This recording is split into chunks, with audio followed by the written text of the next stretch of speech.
Apakah dunia ini adalah sesuatu yang bisa diseimbangkan dengan akhirat? Ini aku mau kasih tahu ya. Di dalam pembahasan dunia yang sekarang, di dalam pembahasan orang-orang zaman sekarang, dunia dan akhirat itu seolah-olah adalah sebuah rute yang berbeda. Maka kalau itu yang menjadi pandangannya, maka tidak mungkin kita menyeimbangkan antara dunia dan akhirat. Tapi kalau dalam pandangan Islam, dunia dan akhirat itu satu rute yang sama. Asik kan? Let's say, gue jadiin tujuan deh. Ya.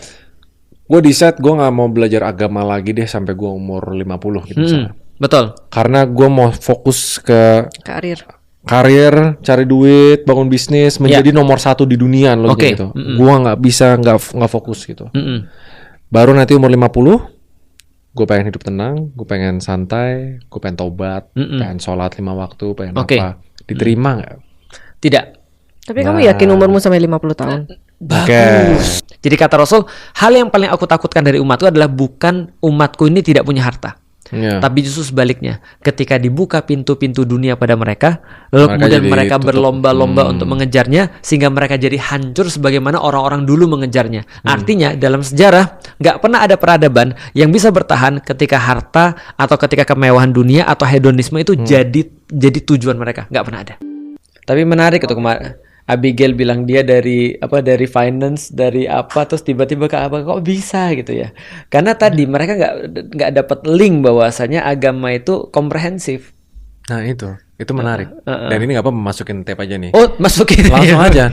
Agama itu apa yang bikin Escape menarik bahkan buat gua adalah Ustadz Felix bilang Islam mengatur semuanya. Sekomprehensif itu semua topik di dalam hidup lu, dari relationship, kerja dan lain-lain, ekonomi, politik, budaya, politik itu ada.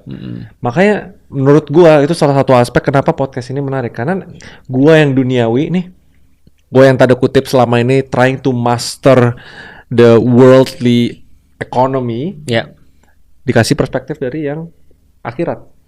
Simpelnya gitu kan? Itulah namanya kafah. Kafah itu komprehensif artinya, mencakup semuanya. Jadi ya makanya yang waktu itu kan sempat viral satu klip yang kenapa Nabi Muhammad itu nomor 1. Karena dua-duanya menang. Secular and religious. Benar. Tapi itu pertanyaannya. Menurut gua agak susah untuk ngebalance dua-duanya.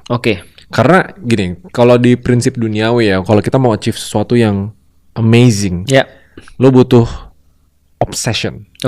You need some sort of obsession gitu loh. Dan itu harus satu hal toh. Jadi kalau waktu gue kepisah untuk hal-hal duniawi, terus hal-hal akhirat, hal duniawi, hal akhirat, gue nggak bakal bisa jadi number one nih.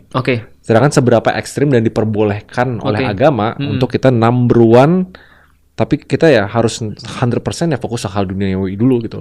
Anggap number one dulu, baru nanti tobat lah, baru fokus ke akhirat. Berarti kaya dulu baru agama. Masuk nggak pertanyaan Karen gua? Jawab. Gak? Jujur aku nggak dengerin. Mohon maaf. Jarang-jarang saya gitu kayak lihat. Gak bagus. Dia nggak dengerin jujur. Nggak apa-apa. Sama sekali tadi gue ngomong apa? Mungkin intinya kayak gimana cara misahin apa lagi? Misahin duniawi sama agama kan? Nyambung nggak? Dia bilang nggak bisa terpisah. Iya nggak bisa terpisah. Nggak bisa terpisah dan awalnya harus pilih. Ya. Kalau lu mau jadi nomor 1 nih, build the biggest company in the world, lu harus fokus 100% di sini dan nggak usah pikirin tentang akhirat. Anggap lah gitu. Anggap udah nomor 1 dulu, baru lu tobat. Mikirin tentang gue sholat, gue apa. Sebenarnya itu banyak roadmap yang orang-orang kaya di dunia ini loh. Nanti aja pokoknya sholat tuh akhir aja pas udah tua. Sekarang cari duit kan, dulu. Kalau di agama lu juga kayak ya udah lakuin semua dosa-dosanya, terakhir tobat aja gitu. Enggak. Relationship-nya enggak. Jangan buat agama sendiri. Gimana kalau di agamamu gimana agamamu? Apa boleh nggak jadi kaya di agamamu? Aku nggak tahu, tapi kayaknya nggak apa-apa aja sih. Nggak apa-apa ya. Tapi setahuku, ini aku pernah dengar quotes katanya kalau misalnya kamu kaya, orang baik itu nggak mungkin bisa jadi kaya. Hah? Gitu ya? Kaya, karena itu benar kan? Orang yang terlalu baik atau traits. Jadi gini, traits narcissism, Machiavellianism, sama satu lagi tuh, aduh lupa deh. Itu tuh ternyata dibutuhin dan selalu ada di orang list paling atas. Selalu ada. tesisnya bukan karena mereka jahat, tapi mereka bisa berkompetisi dengan sengit. Kalau orang yang baik banget nih, dikit-dikit legowo, dikit-dikit apa, nah mereka nggak bisa berkompetisi dengan sengit.